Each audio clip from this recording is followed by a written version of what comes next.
Bonjour, aujourd'hui on va parler de l'immigration clandestine au Canada. C'est quelque chose que je ne conseille pas. J'ai vu des gens passer par cette voie et essayer d'améliorer la situation ici sur le territoire canadien. Mais à la fin, ils se sont fait rapatrier. Donc, je vous dis, c'est pas la peine d'essayer cette voie. N'essayez pas du tout cette voie. Et puis en plus aussi, pour utiliser cette voie, vous devez aller d'abord dans un pays de l'Amérique latine, traverser tout le pays, ensuite tout le pays ou un ou deux autres pays. Par exemple, si vous allez au Brésil, vous allez traverser tout le Brésil, traverser tous les pays jusqu'au niveau du Mexique. Ensuite, traverser tous les États-Unis avant d'arriver à la frontière sud-canadienne. Vous voyez tous les périls, tous les risques que vous prenez. Et puis, on a vu un documentaire récemment qui parlait d'une famille congolaise qui a essayé cette voie. Et je peux vous dire, c'était vraiment chaud pour cette famille. Je ne sais pas si peut-être ils ont eu aussi de l'aide parce que c'était un reportage, donc peut-être ils ont aussi de l'aide aussi des journalistes pour ne pas qu'ils aient des problèmes et puis peut-être ça. Mais sinon, on a vu des drames, des drames. Donc je vous dis, c'est pas la peine d'essayer ça. N'allez même ne passez pas par cette voie. Si les gens vous disent qu'on peut essayer, j'ai vu des amis qui l'ont fait, dites que c'est chacun sa chance, mais vous voulez vivre. La vie, c'est plus important que aller se faire tuer, aller se faire tirer dessus au Mexique ou aller se faire tirer dessus dans la jungle colombienne. C'est de ça qu'il s'agit. Ce ne sera plus de l'immigration, ça sera juste aller essayer de survivre dans une jungle au niveau de la Colombie. Donc c'est ce que je sais vous dire aujourd'hui. Et ensuite aussi, pour ceux qui veulent venir ici comme visa touriste et puis après changer de situation, je vous dis, c'est pas la peine d'essayer ça. C'est quelque chose qui n'est vraiment pas vraiment conseillé. Par exemple, si une personne ici vous envoie par exemple une invitation et puis vous allez rester chez lui, puis après la fin vous décidez de ne plus rester. Bon, si on vous rapatrie, qu'est-ce qui va se passer? C'est que dans le système, la personne a déjà, c'est comme si la personne ne peut plus en fait inviter une autre personne. Parce que la première personne qu'elle a invitée, la première personne elle ne plus rentrer, finalement il fallait la faire rapatrier, et c'est le gouvernement qui a payé son billet, tout ça. Donc vous voyez un peu ce qui se passe. Donc ce n'est pas la peine de passer par cette voie. Vous avez plusieurs voies officielles. Je ne conseille pas aux gens de passer par les cabinets, mais si vous pensez que vous n'avez pas vraiment le temps et que vous ne maîtrisez pas certains beaucoup d'aspects, passez par un cabinet d'immigration. Ce n'est pas le cabinet qui vous donne le visa. C'est votre dossier qui va vous donner le visa. Donc, si vous pensez que votre dossier est bon, qui respecte toutes les conditions, par exemple l'entrée express, par exemple, si vous pouvez venir faire des études ici, vous avez assez de moyens pour vous inscrire dans une université. Ici, par exemple, il n'y a pas d'âge pour s'inscrire. Donc, je sais vous le dire. Même à 50 ans pour vous inscrire à l'université. Donc, on s'en fout ici. C'est le système MD. Tant que tu peux étudier comme les autres, tu étudies. Donc, tu peux t'inscrire à l'université. Si tu as assez de moyens, tu viens ici, tu fais tes études. Après, tu demandes ton permis de travail post-diplôme. Et ensuite, tu fais ta procédure de résident sur le territoire, en travaillant sur le territoire. Et ça te permet de préparer déjà ta vie en temps sur le territoire, de voir vraiment où tu vas vivre, est-ce que c'est vraiment ici qu'il faut. Parce qu'il y a des gens qui ont immigré, se sont rendus compte que c'est pas vraiment bien, c'est bien beau, ici c'est beau, c'est joli, mais ils se rendent compte qu'ils ne sont pas à l'aise ici. Parce qu'il faut prendre tout à zéro. Donc ils sont obligés de retourner en Afrique.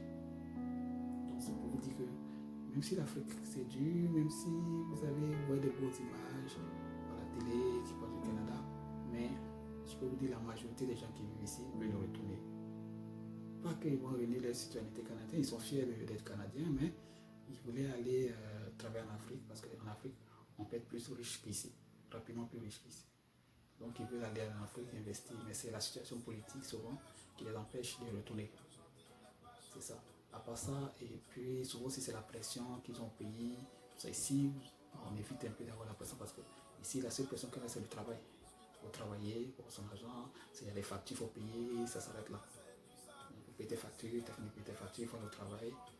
Et puis si tu as une voiture, tu peux quelquefois sortir ici, aller avec la communauté, faire quelque chose, et ça s'arrête là.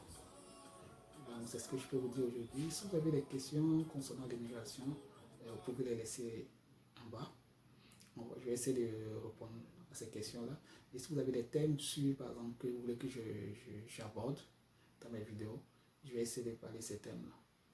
Maintenant, ce que je peux vous dire, c'est que n'écoutez pas ce que les gens vous disent. Ils vous disent venez, le Canada cherche du monde pour travailler, c'est facile, vous allez venir ici sans papier, et puis après, votre situation sera régularisée. Non.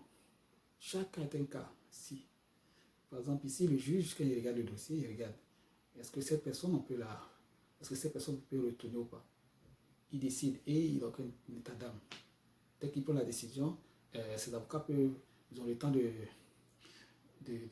contester la décision. Mais dans la majorité des cas, les gens sont rapatriés. Ça, je peux vous le dire, ils sont conduits à l'aéroport et puis ils sont rapatriés chez eux. Donc, c'est ce que vous voulez faire. Vous avez payé des millions pour traverser du Mexique jusqu'ici. Et puis ensuite, on va vous payer un billet d'avion de quelques dollars là, pour vous mettre dans un avion pour rentrer chez vous. Non. Prenez ces millions, passez par la voie normale. Ne passez pas par les cabinets parce que c'est cher. Ça va vous coûter 4 000, 5 000 dollars. Même si avec le cabinet, et puis aussi j'ai oublié de vous dire, avec le cabinet, il y a un délai. Parce que le cabinet reçoit l'information et vous le transmet. Au moins il reçoit l'information, au moins vous le transmet, vous retournez l'information. Vous avez des délais souvent de 2 semaines. Si vous le faites vous-même, s'il y a quelque chose qui manque dans votre dossier, on vous envoie l'information, vous avez ça directement, vous répondez à la convocation, vous envoyez le dossier qui manque et ça vous fait gagner 2 semaines. C'est des avantages. Mais si par contre vous ne maîtrisez rien du tout, allez-y voir un cabinet. Il y a des cabinets qui sont accrédités. Demandez son numéro d'accréditation, il va vous le donner.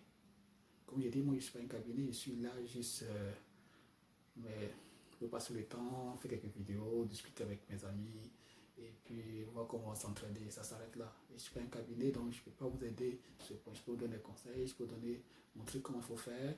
Essayez de voir au cas où si vous voulez peut-être regarder votre dossier. Voici, il y a de l'incohérence. Il y a de l'incohérence, je vous dis tel aspect, ça ne marchera pas. Donc c'est tout ce que je peux vous dire. Donc ce que je vous dis, c'est qu'on a fini pour cette vidéo. On se voit dans les prochaines vidéos.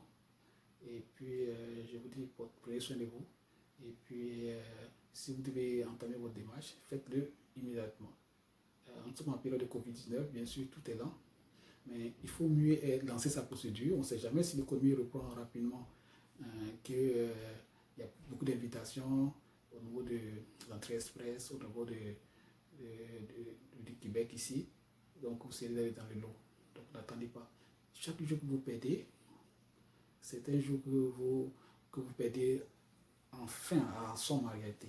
Donc, si vous lancez un peu plus tôt vos démarches, mais si ça prend 3-4 ans, mais si vous lancez ça aujourd'hui, c'est que sur les 4 ans, vous avez gagné un jour. Donc, ne l'oubliez pas cela. Donc, merci et puis bye.